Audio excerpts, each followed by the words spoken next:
మహాభారత యుద్ధంలో మొదట మరణించింది ఎవరు? ఉత్తర కుమారుడు. ఉత్తర కుమారుడు ప్రగల్భాల వీరుడి నుంచి రణరంగం గర్వించే వీరులకు ఎలా మారాడు? అసలు ఉత్తర కుమారుడు ఒట్టి ప్రగల్భాలు పలుకుతాడు. నేను అది చేస్తాను, ఇది చేస్తాను, నేను చాలా ధైర్యవంతుడిని, మేకపోతు గాంభీర్యం అన్నమాట. వాళ్ళకి మనసులో చాలా భయం ఉన్నా బయటికి మాత్రం అది అందరూ కనిపెట్టకుండా ఏదో ధైర్యవంతుల్లాగా మాట్లాడుతూ ఉంటారు. అలాంటి వాళ్ళకి సంబంధించింది ఇది. అట్లాగా ఉత్తర కుమారుడు కూడా చాలా ప్రగల్భాలు పలికేవాడు. నేను అసలు చాలా గొప్ప వీరుణ్ణి, వాళ్ళని ఓడిస్తాను, వీళ్ళని ఓడిస్తాను, వాళ్ళు నాకు ఒక లెక్క.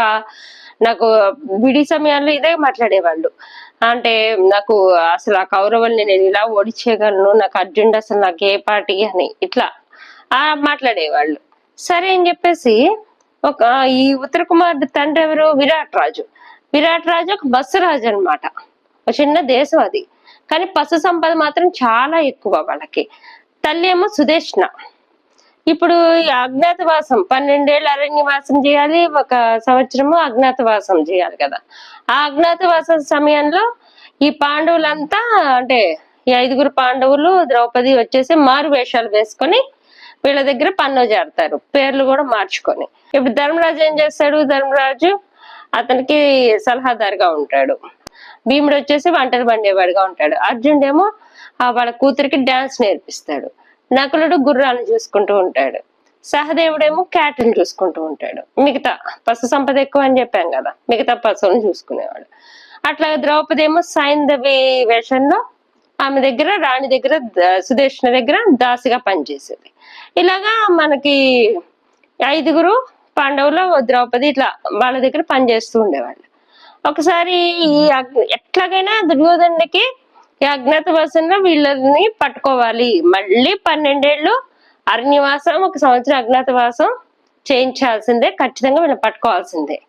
ఎలా పట్టుకోవాలి? మొత్తం తన మనుషులందరినీ ఆ నలువైపులా పంపించాడు అనమాట. కానీ వాళ్ళ దగ్గర వీళ్ళు అసలు ఏమి ప్రతాపం చూపిస్తే కదా వాళ్ళు ఏమైనా డౌట్ రావడానికి, వాళ్ళు మామూలు సాదాసీదా మనుషుల్లాగా కలిసిపోయారు, ఏ సందేహం రాకుండా. సరే ఇంకా ఏం చేయాలి? కీచకుడు చనిపోయిన తర్వాత దుర్యోధనుడికి ఇంకా అసలు ఒక అనుమానం వస్తుంది. కీచకుడిని చంపేది ఖచ్చితంగా భీముడు లాంటి బలశాలి, ఇంకెవరు చంపలేరు అని సుశర్మ సహాయం తీసుకుంటాడు.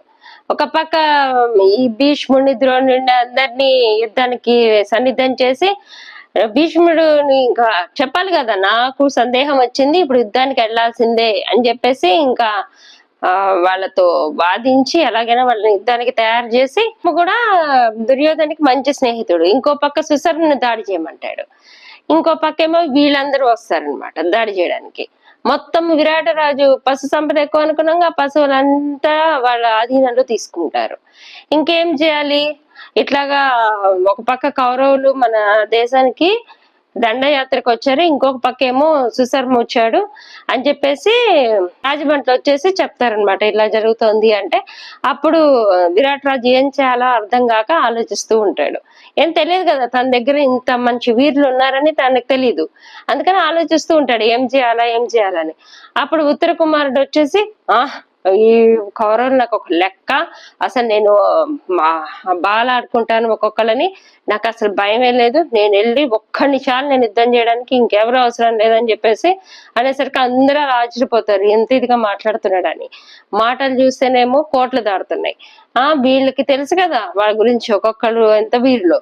ఇంకా భయం వేస్తుంది అనమాట, ఇదేంటి ఇట్లా మాట్లాడుతున్నాడు, ఇంకా నేను ఒక్కడనే వెళ్తాను యుద్ధానికి అని చెప్పేసి అనేసరికి ధర్మరాజు అంటాడు, మీరంత వీరులు ఇంకెవరు ఉంటారు మహానుభావ, మీరు చాలా గొప్ప వీరు రాజా, కానీ మీకు ఒక రథసారథి కావాలి కదా, రథసారథిగా కొంచెం ఆ బృహన్నలను తీసుకెళ్ళండి, మీరు యుద్ధం చేయండి, బృహన్నలు మామూలుగా రథం నడుపుతాడు అని చెప్పేసి ఎలాగోలా బతీనాడి అప్పుడు ఒప్పిస్తారనమాట. ఒప్పించేసరికి సరే అని చెప్పేసి ఇంకో ఉత్తర కుమారుడు బయలుదేరతాడు యుద్ధానికి. ఇంకో పక్క రాజు సుశర్మ వైపు యుద్ధానికి వెళ్తాడు. ఉత్తర కుమారుడు యుద్ధరంగాన్ని చేరుకుంటాడు.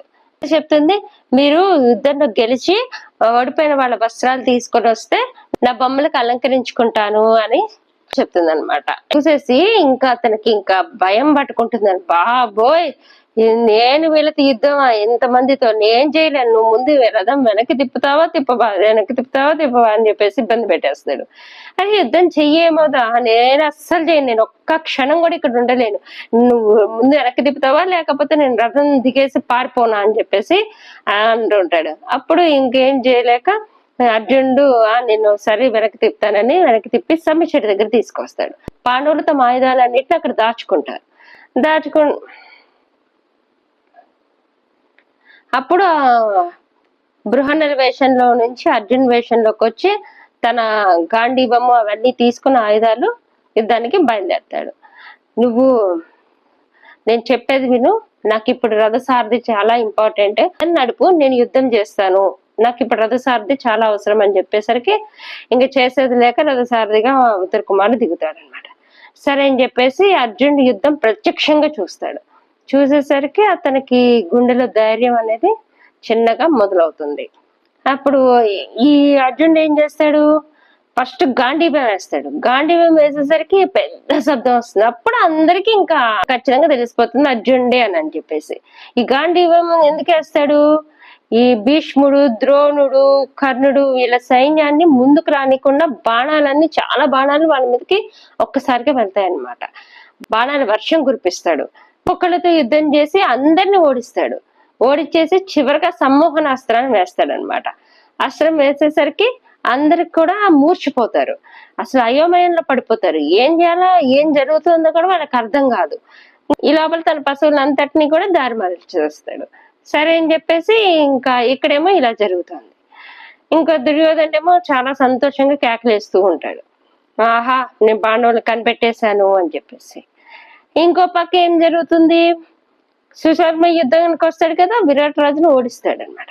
విరాట్ రాజు ఓడిపోతాడు, అతని బందీగా చేసేసి రథంలో వేసుకొని తీసుకెళ్లిపోతాడు. ఇంకా భీముడికి కోపం వస్తుంది. అంటే ఇక్కడ విరాట్ రాజుతో పాటు మొత్తం నలుగురు కూడా పాండవులు అక్కడికి వస్తారు, అర్జునుడు ఒక్కడే ఇక్కడ ఉంటాడు. సరే భీముడికి కోపం వచ్చేసి పెద్ద చెట్టు పెకిరించిపోతాడు. అప్పుడు ధర్మరాజు అంటాడు, ఇప్పుడు ఇలాంటి పనులు ఏం చేయొద్దు, మన నిజ రూపాలు బయటపడతాయి, నువ్వు ఇప్పుడు ఈ పనులు ఏం చేయొద్దు అని చెప్తాడు. సరే మామూలు బాణాలు ఉపయోగించి రథాన్ని కూల్చేస్తాడు అనమాట. కూల్చేసేసరికి ఒక్కసారి సుశర్మ కింద పడిపోతాడు. కింద పడిపోతే ఈడ్చుకొని వచ్చి ధర్మరాజు కాళ్ళ మీద పడేస్తాడు. పడేసేసరికి ఇంకా ధర్మరాజు ఓడిపోయిన రాజుని మనం ఏం చేయగలుగుతాము అని చెప్పేసి ధర్మం ప్రకారం క్షమించి వదిలేస్తాడు అనమాట. ఇలాగ జరుగుతుంది. ఇంక ఇక్కడ దుర్యోధనుడి సంతోషంతో ఎగురుతున్నాడుగా, అప్పుడు భీష్ముడు లెక్కలేయడం మొదలు పెడతాడు. ఇంకా లేదు, వాళ్ళది అజ్ఞాతవాసం ముగిసిపోయింది, ఎప్పుడైతే గాంధీవం తీశాడో ఆ క్షణంతో అజ్ఞాతవాసం ముగిసిపోయింది అని చెప్తాడు భీష్ముడు.